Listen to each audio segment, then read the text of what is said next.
Voice of Hind नाजरीन को ज़ुबैर कुरैशी की तरफ अस्सलाम वालेकुम नाजरीन। अज असा को तशरीफ़ फरमाइन बीजेपी के सीनियर लीडर और DDC मैंबर दरहाल थी जनाब मोहम्मद इकबाल मलिक साहब चूँकि तुसी इस वेले बीजेपी की जी पार्टी है वो इतना जम्मू कश्मीर का दौरा कर रही है और कल तुसां एक प्रेस कॉन्फ्रेंस की भी खिताब किया। सारे तो पहले मैं तुसां कोलों यही पुछना चाहता कि अज जो तुसदा ये दौरा हो रहा है इसके अगराज व मकासद के। कुरैशी साहब शुक्रिया तुस ना कि भाई तुस आए हो मेरे नाल गल करने वास्ते। मैं अस जम्मू तो आए दे हाँ। बीजेपी ने एक 5 मैंबरी 6 मैंबरी डेलीगेशन उन्हें भेजा सी इत्थों इत्थे जड़ा बैकवर्ड क्लासिस कमीशन बना है उसने सामने जड़ा कुछ मुद्दे उन्होंने सामने हैं रिजर्वेशन ने या कुछ कम्युनिटी की बैकवर्ड डिक्लेयर करना या SC ST डिक्लेयर करना, तो उस सिलसिले भी पार्टी ना पॉइंट ऑफ व्यू जड़ा सी वो कमीशन ने अगे रखने वास्ते असें भेजा सी उस सिलसिले था इन्हें।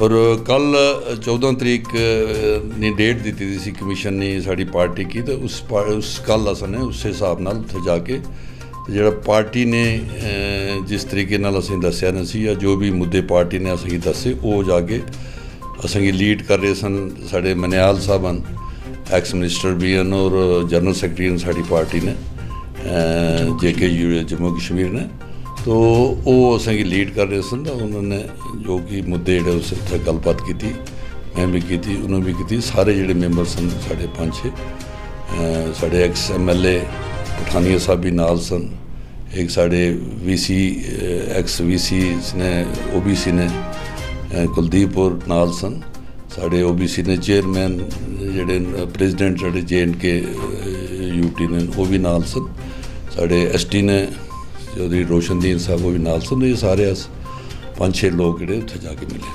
सर चूँकि तुस भी पहाड़ी हो और पहाड़ियां दे मसाइल और मुश्किलात जड़े तुसीं उसकी मतलब चंगी तरीके नाल वाकिफ हो, तो पहाड़ियां दे जड़े दरीना मसाइल हैं क्या उनकी तर्जुमानी हो पा रही है पार्टी की बुनियाद है? क्योंकि मरकज़ बिच इस वेले इंदी ही सरकार है, तो पहाड़ी कौम के उम्मीद वाबस्ता रखे। देखो गल है कि पहाड़ी तो अज तो नहीं है, काफ़ी अरसे तो जदोजहद कर रहे हैं। एक बहुत बड़े तबके की जड़ा ST इस तो पहले मिले था गुजर बकरवाल और कुछ और 5-6 और भी दूसरे तबके हैं जिस तरह सिप्पी हैं, गद्दी हैं, अंग्रेजी हैं, तो इस तरीके नाल ये सारे दे केस कट्ठा साढ़ा 89 में गया सी नंबर 1 पार्टी सन, लेकिन पार्टी दिल्ली विच नहीं अपनी केस उत्थे रख सके तरीके नाल, बाकी वाले ना हो गया साढ़ा नहीं हो सके। उस तो बाद अज तक जदोजहद कर रहे तकरीबन हर दौर विच जिहड़ी भी इत्थों दी हुकूमतां होंदियां सन उन्होंने साढ़ा केस रिकमेंड किया और एक दफ़ा तो इत्थे तक आया कि पूरी असैम्बली ने यूनानिमस रेजोल्यूशन पास करी, तो दिल्ली वाले की आख्या कि भाई इन्हें ना जनरल मसला दो, लेकिन अज तक कुछ होया नहीं। लालीपॉप देने रहे सारा, लेकिन इस दफ़ा ये जी सरकार है, मैं इस वास्ते नहीं कि मैं इसना एक हिस्सा आया इस पार्टी में आंदा इस वास्ते मैं कह रहा, लेकिन मैं हकीकत भी ये है कि भाई ये इन्होंने फील किया महसूस किया साड़ी गल्लां सुन के कि इस कौमटी नाल बड़ी ज्यादती हुई है और जितनी भी ज्यादतियाँ इत्थे है सन या इस किस्म दी चीज़ां है सन उसकी दूर करने की वो कोशिश कर रहे हैं। और मी पूरी उम्मीद है कि असां की इस पार्टी तो ही फ़ायदा मिलेगा और ये प्रेजेंट गौरमेंट है ये साढ़े जी दुखों जी दर्द है उसने पर मरम लगाएंगे और यही करेंगे। इन्होंने पिछली दफ़ा तुम्हें पता है कि 15 अगस्त की लाल किले तो भी प्राइम मिनिस्टर ने नाम लिया सी कि जम्मू कश्मीर साढ़े पहाड़ी भैन भाई हैं उन्होंने भी जो मुश्किलात हैं उसकी असें चिंता है और उस नाल करेंगे। इस बहुत बड़ी बात सी कि लाल किले तो किसी गल ना कहना वो एक गौरमेंट है एजेंडे पर गल होती है तां ही कहना, तो इस वजह से मेरी उम्मीद है कि इस पर प्रेजेंट गौरमेंट जी है ये गौर करेगी। सर ये ताकि दरीना मांग जी अरसे दराज की ही पहाड़ी कौम जी है वो कर रही है, लेकिन पहाड़ी लोगों की अगर दीगर मसाइल के बारे में भी गल अगर की जुले तो देखो दीगर मसाइल तो पहले सब तो बड़ी जी ये चीज़ मैं जी गल कर रहे हैं ST नहीं इस वेले असां की सब तो बड़ी परेशानी जी आ गई है साढ़े वास्ते वो आ गई है कि 370 टुटन तो बाद ਜਿਹੜੇ ST ਨੇ ਲੋਕ ਹਨ ਉਹਨਾਂ ਦੀ ਪੋਲੀਟੀਕਲ ਰਿਜ਼ਰਵੇਸ਼ਨ ਪਹਿਲੇ ਇੱਥੇ ਨਹੀਂ ਸੀ, ਉਹ ਉਹਨਾਂ ਦੀ ਪੋਲੀਟੀਕਲ ਰਿਜ਼ਰਵੇਸ਼ਨ ਹੋ ਗਈ ਹੈ। ਔਰ ਸਾਡੀ ਪਰੇਸ਼ਾਨੀ ਇਹ ਹੈ ਕਿ ਰਜੌਰੀ ਪੁੰਛ ਵਿੱਚ ਖਾਸ ਕਰ ਕਸ਼ਮੀਰ ਵਿੱਚ ਦਾ ਹੈ ਫਿਰ ਇਤਨਾ ਅਸਰ ਨਹੀਂ ਹੈ, ਲੇਕਿਨ ਜੰਮੂ ਰਜੌਰੀ ਪੁੰਛ ਨੇ ਵਿੱਚ ਅਸ ਬਰਾਬਰ ਜਿਹੜਾ ਰਹਿੰਦੇ ਉਹਨਾਂ ਲੋਕਾਂ ਨਾਲ, ਉਹ ਬਰਾਬਰ ਦੀ ਤਾਦਾਦ ਵਿੱਚ ਕੋ ਐਗਜ਼ਿਸਟ ਉਹਨਾਂ ਕਰਨੇ। ਔਰ ਜਿਹੜਾ ਨਵਾਂ ਕਾਨੂੰਨ ਬਣਿਆ, ਜਿਹੜਾ ਰੀਆਰਗਨਾਈਜੇਸ਼ਨ ਐਕਟ ਬਣਿਆ ਪਾਰਲੀਮੈਂਟ ਨੇ ਜਿਹੜਾ ਪਾਸ ਕੀਤਾ, ਉਸਨੇ ਜਿਹੜੀ ਸੈਕਸ਼ਨ 60 ਹੈ ਉਹ ਕਲੀਅਰਲੀ ਇਹ ਇੰਡੀਕੇਟ ਕਰਨੀ ਹੈ ਕਿ ਜਿਤਨੀ ਪਾਪੂਲੇਸ਼ਨ ਹੈ ST ਵਾਲੇ ਨਹੀਂ, ਉਸ ਪਾਪੂਲੇਸ਼ਨ ਦੇ ਹਿਸਾਬ ਨਾਲ ਪੂਰੀ UT ਵਿੱਚ ਉਸ ਦੇ ਹਿਸਾਬ ਨਾਲ ਉਹਨੂੰ ਸੀਟਾਂ ਰਿਜ਼ਰਵ ਕੀਤੀ ਜਾਣ।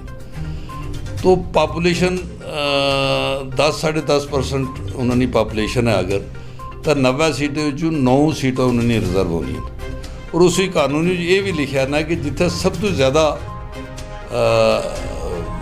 ਲਾਰਜੈਸਟ ਪਾਪੂਲੇਸ਼ਨ ਜਿਹੜੀ ਹੋਏਗੀ as compare to other parties, ਉਹ ਨਹੀਂ ਕਨਸਟੀਟਿਊਂਸੀਆਂ ਜਿਹੜੀਆਂ ਰਿਜ਼ਰਵ ਹੋਣਗੀਆਂ। ਔਰ ਮੇਰੇ ਹਿਸਾਬ ਨਾਲ, ਔਰ ਵੈਸੇ ਵੀ ਕਾਨੂੰਨੀ ਜਿਹੜਾ ਕਾਨੂੰਨਦਾਨ ਜਿਹੜੇ ਨੇ ਉਹ ਵੀ ਆਖਦੇ ਨੇ ਕਿ ਉਸ ਮੱਦ ਦੇ ਹਿਸਾਬ ਨਾਲ ਜਿਹੜਾ ਕਾਨੂੰਨ ਗੱਲ ਆਖਣਾ ਉਸਨੇ ਮੁਤਾਬਕ ਪੁੰਛ ਰਜੌਰੀ ਦੀਆਂ ਸਾਰੀਆਂ ਸੀਟਾਂ ਰਿਜ਼ਰਵ ਹੋਣੀਆਂ।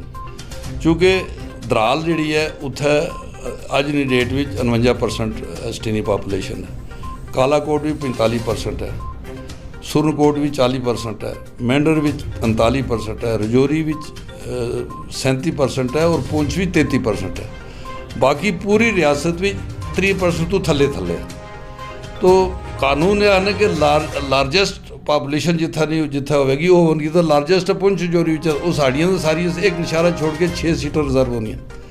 ਜਿੱਥੇ 6 ਸੀਟਾਂ ਰਿਜ਼ਰਵ ਹੋ ਗਈਆਂ ਤਾਂ ਬਾਕੀ ਵਾਲੇ 35% ਵਾਸਤੇ ਰਿਜ਼ਰਵ ਹੋ ਗਈਆਂ, ਤਾਂ ਬਾਕੀ 65% ਲੋਕ ਕਿੱਧਰ ਜਾਣਗੇ? ਸਰ ਅਗਰ ਇਹ ਤੁਸੀਂ ਖੁਦ ਅੰਦਾਜ਼ਾ ਲਗਾ ਸਕਦੇ ਹੋ। ਇਸ ਵਾਸਤੇ ਵੀ ਗਵਰਨਮੈਂਟ ਜਿਹੜੀ ਹੈ ਇਸ ਪਰ ਗੌਰ ਕਰ ਰਹੀ ਹੈ, ਦੇਖ ਰਹੀ ਹੈ ਕਿ ਗੱਲ ਮੌਜੂਦ ਰਵੇ। ਲੇਕਿਨ ਕਸ਼ਮੀਰ ਖਿੱਤੇ ਦੀ ਅਗਰ ਗੱਲ ਕਰਾਂ ਨਾ, ਇੱਥੇ ਜਿਸ ਤਰ੍ਹਾਂ ਤੁਸੀਂ ਫਰਮਾ ਰਹੇ ਸੀ ਕਿ ਲਾਰਜੈਸਟ ਏਰੀਆਜ਼ ਅਗਰ ਦੇਖें ਕਸ਼ਮੀਰ ਵਾਦੀ ਦੇ ਅੰਦਰ ਅਗਰ ਤੁਸੀਂ ਕਰਨਾ ਤਾਂ ਦੇਖੋ 95% ਪਾਪੂਲੇਸ਼ਨ ਉੱਥੇ ਜਿਹੜੀ ਹੈ ਪਹਾੜੀ ਸਪੀਕਿੰਗ ਹੈ। इसी तरीके नाल ओडी ਦੀ ਪਾਪੂਲੇਸ਼ਨ ਦੇਖੋ 95% ਜਿਹੜੀ ਉੱਥੇ ਦੀ ਉਹ ਵੀ ਪਹਾੜੀ ਸਪੀਕਿੰਗ ਹੈ। तो ਉਹ ਠੀਕ ਹੈ। मैं कह रहा कि इस वक्त रिजर्वेशन ਜਿਹੜੀ ਹੈ ST की है, पहाड़ी ST ਵਿੱਚ नहीं है। लार्जेस्ट ST वाले ने जितना लार्जेस्ट है, पुंछ रजौरी इत्थे पहाड़ी ਦੀ लार्जेस्ट है। कल अगर पहाड़ी भी ST की मिलना तो फिर ये सीटें भी रिजर्व हो जानी। तो तुस मन्ने हो इस तरह के वादी ने तुस मन्ने हो कि पहाड़ी जुबान बोलने वाले जेड़े अगर ये चीज़ होनी है तो इन्हां नाल इनजस्टिस होई है। नहीं, वो तो जाहिर बात है कि भाई अगर एको माहौल में रहने वाले, एक घर भी 2 भरा रहे, एको जी फैसिलिटी है, एको जा छत है, उन्होंने एक जा खान पीना, एक जा रहना सहना, एक जी स्कूल भी जाने, एक जी रस्ते भी जाने। एक भरा की तुसी ST दे दोगे सहूलतां ST नहीं, दूए की तुसी छोड़ दोगे तो इनजस्टिस नहीं होएगा तो क्या होएगा? तो सर इस चीज़ है ना, सर इस इनजस्टिस को प्लीड करने वास्ते तुसी क्या कर रहे हो? चूँकि रूलिंग पार्टी नाल तुसी मुंसिल को और मरकज़ विच भी इंदी हुकूमत है। देखो इस तरह है, तो ज़्यादा जिम्मेवारी तुसदी है सर। देखो इस तरह है कि भाई साड़ा अस अपने तौर पे अपनी पार्टी भी गल करने, अपनी गौरमेंट भी गल करने, और मैं महसूस ये कर रहा कि वो सारी चीज़ समझ गए दिन कि वाकई इन्होंने नाल ज्यादती है। तो मैं समझना कि भाई BJP सरकार में एक चीज़ देखा है जिथे वो देखने कि भाई वाकई ये जुल्म ज्यादती हो रही है, तो उसकी दूर करने की पूरी कोशिश करते हैं। और मैं उम्मीद है, पूरी उम्मीद है कि इंशाअल्लाह ये जी साड़ी साढ़े डिस्क्रिमिनेशन है जी इसकी दूर किया जाएगा। तो कहने के मतलब असती जी ये मुश्किलात हैं या ये जी डिस्क्रिमिनेशन है पार्टी के आला इकतदार थोड़ी पूछ गई। जी जी जी जी जिथे प्राइम मिनिस्टर ऑफ इंडिया ने लाल किले तो जिक्र किया पहाड़ियों का कि पहाड़ी नी जी मुश्किलात दी भी असें चिंता है, तो इस तो ऊपर प्राइम मिनिस्टर तो ऊपर है कोई नहीं है। इट मीन्स कि भाई हाईएस्ट लेवल पर भी उन्हें पता है कि भाई इन्हें परेशानी है ना मसला जी। मोहम्मद इकबाल मलिक साहब इसी उम्मीद नाल के इंशाअल्लाह आस्ते जड़े इधरी ना मसाइल मुश्किलात हैं ये दूर होसन। तुसां अपने कीमती वेले विच असां वास्ते कुछ वक्त कड्ढिया सर, तुसदा बहुत बहुत शुक्रिया। थैंक यू, शुक्रिया।